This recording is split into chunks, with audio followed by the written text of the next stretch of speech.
지구의 역사를 담고 있는 화석연료는 인류 문명을 발전시켰는데요.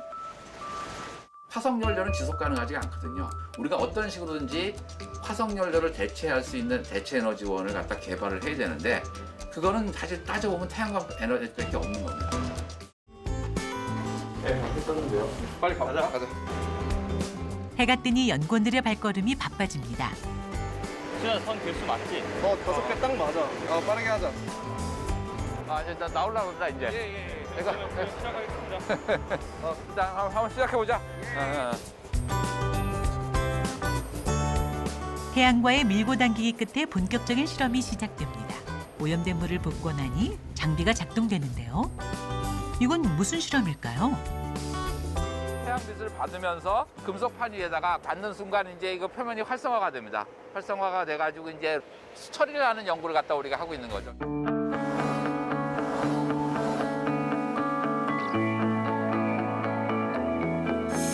연구팀이 이야기한 대로 실험을 지켜보기로 한 제작진.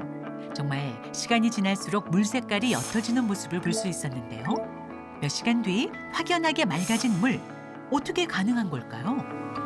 태양광 자체는 공짜니까 여기 환경에 널려 있는 에너지를 갖다가 우리가 그냥 비용 없이 이용을 해서 환경 정화를 하는 거거든요. 물을 정화시킬 수 있었던 건 바로 태양광 때문이었는데요. 사실 태양 에너지는 풍력, 수력 등 많은 대체 에너지의 근원이라고 할 수 있습니다. 연구팀이 개발한 시스템엔 태양전지 패널이 사용되는데요.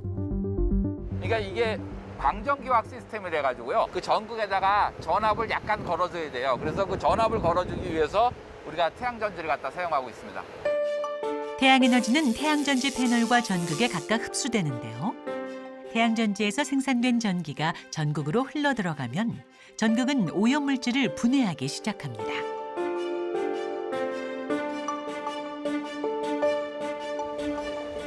오염물질은 관을 타고 반응기 내부를 순환하며 분해되는데 이때 금속판 전극에 코팅된 광촉매가 바로 기술의 핵심인데요. 금속판 위에다가 광촉매를 갖다 코팅을 해서 지금 이제 햇빛이 비치고 있잖아요. 그러니까 이제 비치고 있으면 이제 여기 표면에 닿는 순간 이제 이거 표면이 활성화가 됩니다. 이 염료 같은 거를 갖다가 이제 계속 이제 분해를 시키는 거죠. 그럼 교수님 여기는 광청이 없다실지는 네. 저희가 개발한 TiO2 나노튜브 전극을 갖다가 지금 저거 많이 만든 거거든요. 스테인리스 판이 보이시죠? 그 TiO2 그 나노튜브가 만들어져 있습니다. 대표적인 광촉매 물질 이산화 티타늄의 효율을 높여 만든 새로운 광촉매가 포함된 장치입니다. 광촉매는 빛 에너지를 받으면 강력한 화학 반응을 일으키며 물질을 분해하는 특징이 있는데요. 그렇기에 주로 오염 물질을 제거하기 위한 환경 공정에 이용됩니다.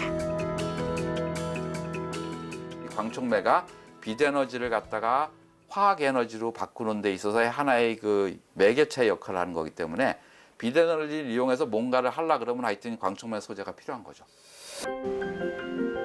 하지만 효율이 좋고 수명이 길며 경제성까지 만족하는 촉매 개발이 관건이었는데요. 최원영 박사 연구팀은 그동안 다양한 소재와 폭넓은 아이디어로 좋은 품질의 광촉매를 개발하기 위한 노력을 아끼지 않았습니다. 그 결과 실험실에서는 수많은 결과물이 탄생했는데요. 여러 가지 표면계들도 하고 뭐 여러 가지 뭐 도핑도 뭐 연구해보고 뭐 여러 가지 염료도 갖다 붙이는 시스템도 연구해보고 텅스텐 악사이드나 이제 다른 소재 아연 악사이드 같은 산화철, 산화텅스텐, 산화철 뭐 이제 이런 시스템을 갖다 지금 보고 있고 최근에는 이제 카본 나이트라이드 계열의 카본 베이스드 광촉매 이런 연구를 갖다 많이 하고 있죠. 우리가 흔히 접하는 생활가전에도 광촉매를 접목할 수 있는데요. 공기청정기가 대표적인 예입니다. 공기청정기를 분해해가지고 나온 필터들이 이제 이게 다거든요, 사실은. 먼지를 걸러주는 필터 속에 광촉매가 적용될 수 있다는데요. 이런 공기청정기 같은 것들이 이게 사실은 대부분 이제 그 미세 입자나 그 분진 같은 거를 제거하고 또 여러 가지 냄새 나는 걸 이제 제거하는 기능을 하는데 여기에 이게 광촉매 같은 게 아주 쉽게 적용이 될 수 있어요. 이제 한번 보시면은 가령 뭐 이게 막 관련 광촉매 필터다. 그러면 이제 광촉매 필터를 그 층을 하나 더 추가로 여기다 끼워 넣는 거죠. 그래 놓고 여기다가 이제 UV LED라든지 이런 이제 UV 강원 같은 것들을 갖다가 옆에다가 비춰주게 되면은 깨끗한 공기가 이제 필터를 투과해서 이제 다시 배출이 되게 되는 이제 그런 기술을 갖다가 우리가 이제 비교적 쉽게 구현을 할 수가 있습니다. 최 박사팀은 광촉매 기술을 응용해 실제 공기청정기를 개발하기도 했습니다. 현재는 광촉매의 효율을 향상시키는 데 집중하고 있는데요. 광범위한 일상생활에 적용되려면 실내광이나 일반 전등에서도 활성화되는 고효율 촉매가 필요하기 때문이죠.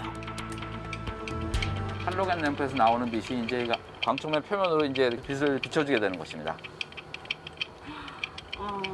이제 우리가 보통 자외선을 쓰게 되면은 상당히 좀 활성이 크고 가시광을 쓰게 되면 일반적으로 이제 활성이 좀 많이 떨어져요. 그렇기 때문에 자외선 촉매와 같이 비슷한 효능을 내는 가시광 촉매를 개발하는 게 또 상당히 중요한 그 주제입니다.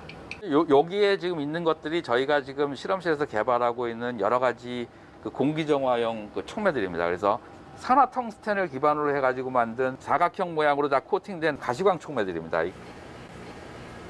저기 안에 오염 물질은 뭐예요? 이 안에는 저기 아세트알데하이드가 들어있습니다. 새집 증후군 등을 유발하는 아세트알데하이드는 세계보건기구에서 지정한 발암물질 중 하나입니다.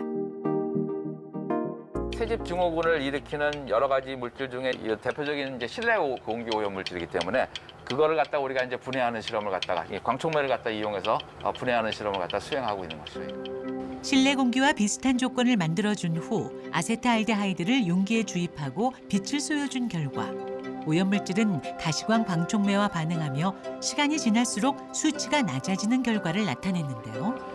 벽지에다가 이런 산화 텅스텐 같은 물질을 갖다 우리가 쫙 코팅을 해가지고 하게 되면은 그냥 그 형광등이나 한번 창가에서 들어오는 그 태양빛을 갖다 받아서 새집 증후군 물질인 포르말데하이드 물질 같은 것들을 갖다가 특별히 다른 자외선 램프 없이 그냥 실내광만을 이용을 해서도 우리가 분해시킬 수 있는 그런 기술을 갖다 개발하고자 하는 것이 이제 어떻게 보면 저희의 이제 궁극적인 목적이라고 할 수가 있죠.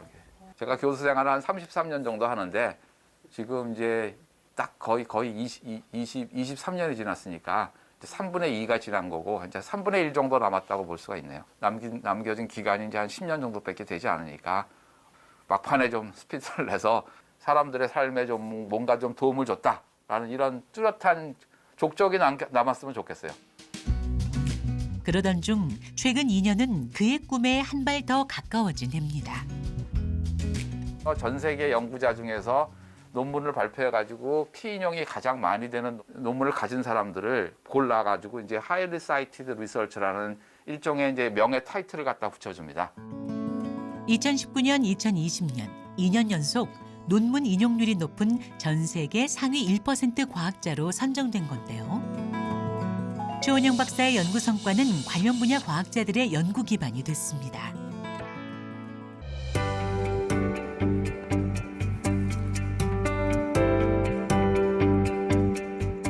최 박사팀은 기존의 연구 결과에 만족하지 않고 한 발 더 앞서 나아간 차별화된 결과를 발표하고 있는데요.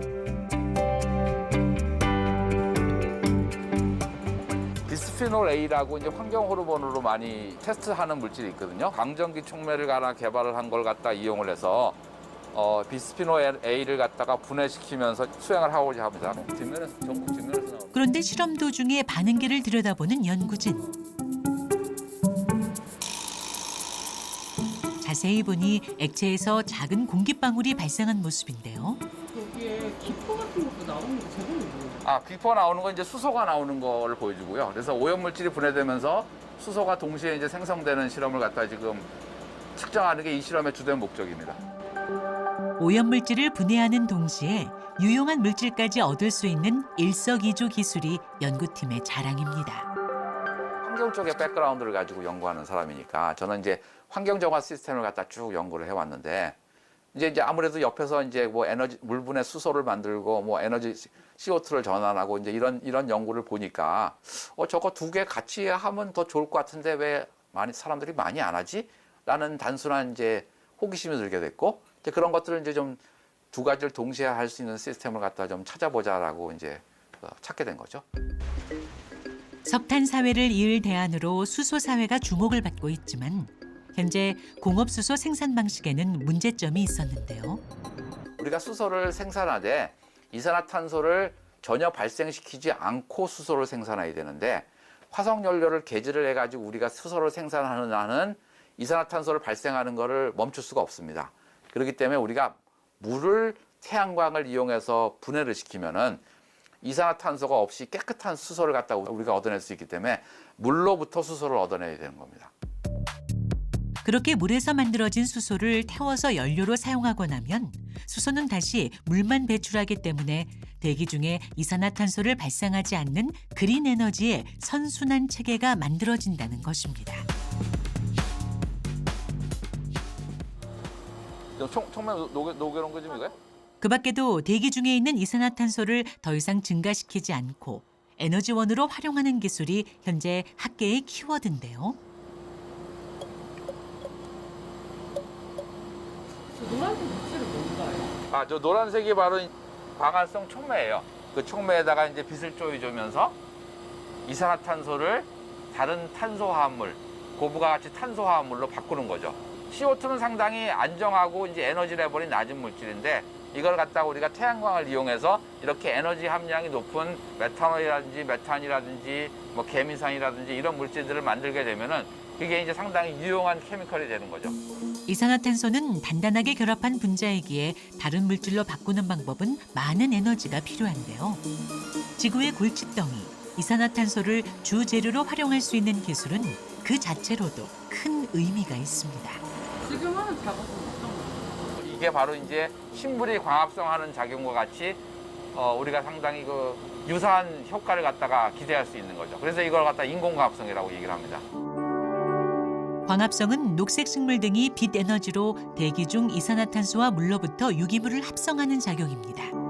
인공광합성은 바로 이 식물의 광합성을 모방해 만든 기술인데요. 연구팀은 광촉매와 빛의 상호작용을 통해 이산화탄소를 고부가가치 물질로 전환하는 기술을 연구합니다.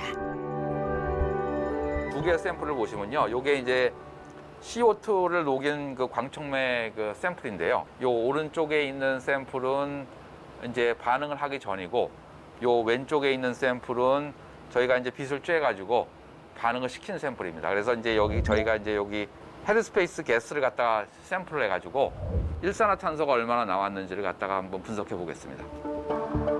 이산화탄소가 일산화탄소로 얼마나 전환됐는지 알 수 있는 분석 장비입니다. 일산화탄소는 그 자체로는 독성을 가진 기체지만 수소, 가스 등을 만들어낼 수 있는 연료로 쓰일 수 있기에 고부가가치 물질인데요. 우리가 인공광합성을 이용해서 대기 중에 있는 CO2를 이용해서 뭔가 새로운 화학물질이나 연료를 만들고 이게 다시 사용이 된 다음에 대기 중에 다시 CO2로 돌아가게 만들면은 이게 CO2가 계속 순환하는 거지 않습니까? 그러면 우리가 계속 에너지를 갖다 태양 에너지를 이용해서 써도 대기 중에 이산화탄소 농도가 계속 증가하지가 않는 거죠. 자, 이런 탄소 중립을 기술을 갖다가 확립하기 위해서는 인공광합성 기술이 아주 핵심적인 요소의 역할을 하는 것이죠. 최원영 박사는 실제 자연 현상에서 학문의 아이디어를 얻기도 했다는데요. 시료인데요. 제가 하나 보여드릴게요. 지금 요게 애초에 똑같은 용액을 갖다가 하나는 그냥 상온에 놔둔 액상으로 놔둔 거고 요거는 이제 한번 얼린 겁니다. 이게 바로 이제 얼음에서 일어나는 특이한 화학 반응의 특성이라고 볼 수가 있습니다. 그래서 우리가 보통 통상적으로 상식적으로 생각하기에 뭔가 반응기를 얼리면은 화학 반응이 일어나지 않을 거라고 생각을 하잖아요. 그래서 우리가 뭐 음식이 상하지 않으려 그러면 냉장고에 얼리지 않습니까? 근데 이제 이런 경우는 특이하게도 얼리면 화학 반응이 오히려 더 빨라져 가지고 이게 가속이 되는 거죠. 그러니까 이게 상당히 이제 보통 사람들이 가지고 있는 상식과는 다른 현상이에요. 우리가 쉽게 볼 수 있는 얼음은 완전한 고체라고 생각하지만 얼음과 얼음 결정 사이의 계면에는 영하의 온도에도 얼지 않는 물층이 존재합니다. 이 물층에 용질이 농축되면 화학 반응이 가속화되는데요. 연구팀은 요오드 물질을 연구하며 신비한 현상을 발견했습니다. 요오드 용액을 갖다가 영하 20도로 이제 얼리는 작업을 하고 있어요. 얼렸을 때 이제 그 요오드의 산화 반응이 굉장히 빨라지는 걸 저희가 이제 실험실에서 관측을 하고 있거든요. 같은 조건의 샘플을 2개 준비하는데요. 그리고 하나는 실온에 두고 다른 하나는 영하 20도의 온도에 꽁꽁 얼립니다.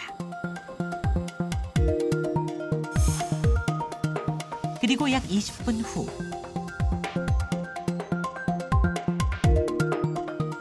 과연 물질은 어떻게 변했을까요?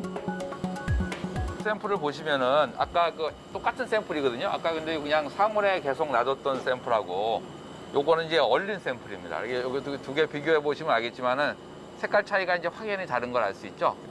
이게 이제 색깔이 왜 다르냐면은 요오드 이온이 산화가 돼가지고 이제 색깔이 변한 거예요. 그래서 일단 얼렸다가 꺼내니까 이제 산화가 되면서 색깔이 변한 걸 갖다 우리가 볼 수가 있어요. 그동안의 요오드 물질은 미생물의 작용에 의해서만 대기상으로 방출되는 것으로 알려져 있었는데요. 연구팀은 순전히 극지방의 얼음 반응에서도 요오드가 방출될 수 있다는 것을 발표했습니다.